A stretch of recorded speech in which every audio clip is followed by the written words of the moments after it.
rasa manis, sedap dan berlemak. Itu yang boleh diungkapkan apabila minuman pencuci mulut ini mula menyentuh deria rasa si pemakan. Cendol sangat digemari dalam kalangan rakyat Malaysia dan lazimnya menjadi tumpuan pada waktu petang. Seiring kemajuan teknologi, penghasilan cendol menjadi lebih mudah. Namun masih ada golongan yang gemar menggunakan cara tradisional untuk mengekalkan keaslian rasanya. Seawal jam 7 pagi, anak jati Kelantan ini akan memulakan rutinnya untuk menghasilkan cendol di rumah mereka yang terletak di Melor, Kota Baru, Kelantan. Esah Cik Mat atau lebih mesra disapa Mok Nik sudah berkecimpung dalam pembuatan cendol sejak 5 dekad lamanya. Setiap hari, Mok Nik yang berusia 75 tahun akan dibantu oleh ahli keluarga untuk membuat cendol sebelum dijual kepada pelanggan. Resepi turun-temurun sejak 50 tahun lalu menjadikan cendol gedik ini mempunyai keistimewaan yang tersendiri. Manik tu irangnya, orang lain anak lain tak buat.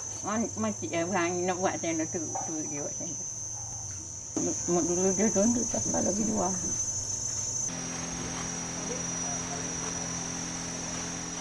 Untuk menghasilkan minuman pencuci mulut ini, Mok Nik sekeluarga masih mengekalkan ramuan asli tanpa menggunakan sebarang bahan pewarna dan pengawet. Daun pandan dan daun cukur manis digunakan sebagai pewarna bagi menghasilkan warna hijau. Daun-daun ini kemudiannya dikisar dan diperah sebelum dicampurkan bersama tepung beras.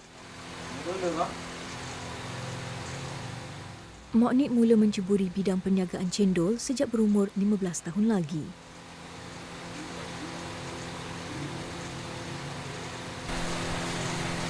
Mak bagi jual. Gun tak palu dia. Dia bukan biasa ke dia jual ada suka. Lepas tu baru bagi jual kedah. Cakap mau ni jual kedah dah lah. Pergi letak kedah. Untuk mengekalkan keaslian rasa makanan warisan ini, dia akan mengisar beras yang telah direndam semalaman untuk dijadikan tepung.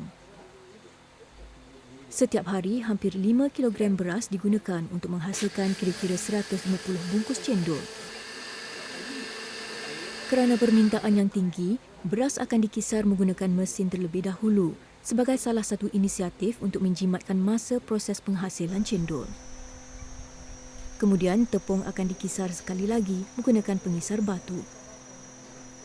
Setiap hari, tugasan mengisar beras ini akan dikendalikan oleh suaminya, Mat Nur Yaakob. Walaupun sudah berusia 80 tahun, kudrat Mat Nur Yaakob masih kuat untuk meneruskan kelangsungan hidup. Mesin pengisar batu ini memberikan 1001 memori kepada Mok Nik kerana sudah lama digunakan sejak dari kecil lagi. Mak mula-mula start buat. Dia mau ni lagi buat. Siapa kau ni? Siapa kau ni? Mulai rumah dia. Nendo tu dah kosong tu. Tak sina. Masuk dia ni kat rumah lagi. Kalau kita sekali tak rumah 2 kali. Ibu kepada 2 orang cahaya mata ini begitu teliti memeriksa tekstur tepung untuk menghasilkan cendol gediknya. Adunan tepung haruslah lumat supaya mendapat bentuk dan tekstur yang diingini. Sejurus pasti tepung telah lumat sepenuhnya, adunan ini akan dicampurkan dengan gabungan air perahan pandan dan cekur manis untuk menghasilkan warna hijau. Setelah selesai, adunan akan dimasukkan ke dalam air yang telah dididihkan di dalam kuali besar. Paras air dijadikan penanda aras bagi memastikan cendol dimasak dengan baik. Mengelakkan adunan menjadi terlebih keras atau lembik, Mok Nik harus memastikan paras air berada dalam jumlah yang mencukupi. Manakala adunan tepung perlu sentiasa dikacau selama 1 jam bagi memastikan adunan tidak berketul dan bersinar. Macam mana tahu Sina. dah masak ke belum? Sina. Dia Sina tu.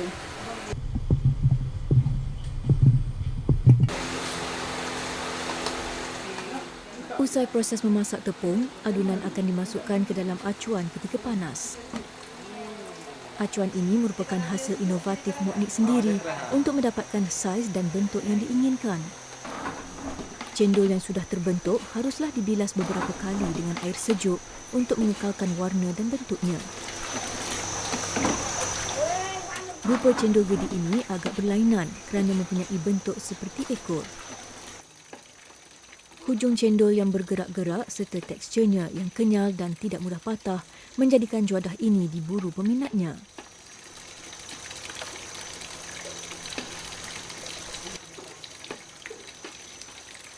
Tunjuk ni tunjuk cendol gede kan ni.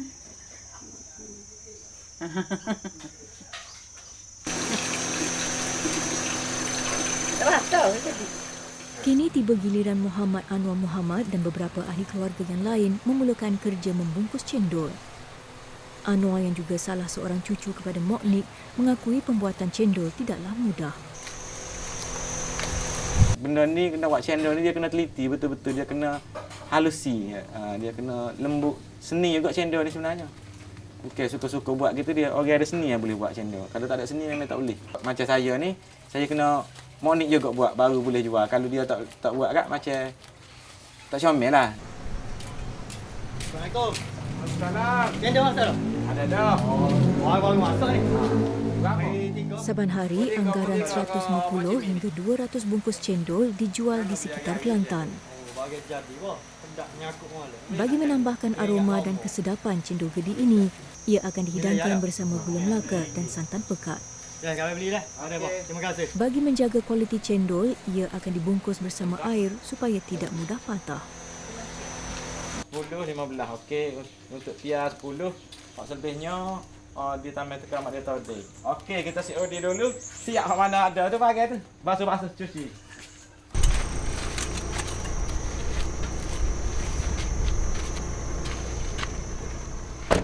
Lazimnya, cendol warisan ini akan diletakkan di kedai makan, kedai runcit dan juga pasar. Selain itu, bapa kepada 2 orang cahaya mata ini juga akan melakukan servis penghantaran cendol dari rumah ke rumah. Setiap bungkus cendol gedik dijual pada harga RM3. Terima kasih, Kak. Okey, sama.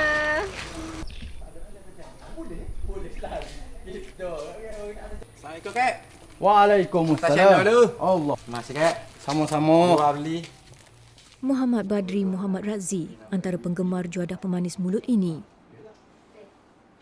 Lebih dikenali sebagai Pia, pemain bola sepak yang pernah mewakili Piala Malaysia ini begitu gemar membeli cendol hasil air tangan Mok Nik kerana rasanya yang unik. Oh, lemuk tu tengok sate. Ini kan terbaik. Selalu makan cendol ni untuk bulan puasa je. Tapi macam Pia sendiri, bukan puasa pun Pia makan juga. Pasal rasa dia tu lain lah. Rasa dia, keenaksan dia tu, lemak dia tu beza yang cendol lain. Perkongsian Pia tentang keenakan pemanis mulut ini di laman media sosialnya menarik perhatian dan menaikkan nama cendol gedik. Bukan puasa pun ada juga. Ada juga. Dik saja larannya. Ni kalau nak kira ni kali ke 8, 10 lebih kurang macam tu lah. Pia nak makan, Pia telefon dekat member lah. Mana kata sata 2-3 supik ke. Pasalnya cendol ni dia rasa tu memang lain lah, lain. Biasa kita makan, macam contoh kita makan dodo ke apa, cendol sebelum ni yang saya makan, tak rasa yang macam ni. Ni luar biasa lah, luar biasa. Memang rasa tu memang sedap. Kini cendol antara juadah pemanis mulut yang sering dinikmati tanpa mengira waktu. Walau dihambat arus kemodenan, Mok Nik dan keluarganya tetap teguh menghasilkan cendol mengikut resepi warisan asli bagi mengekalkan keunikan dan keistimewaan hidangan tradisional ini.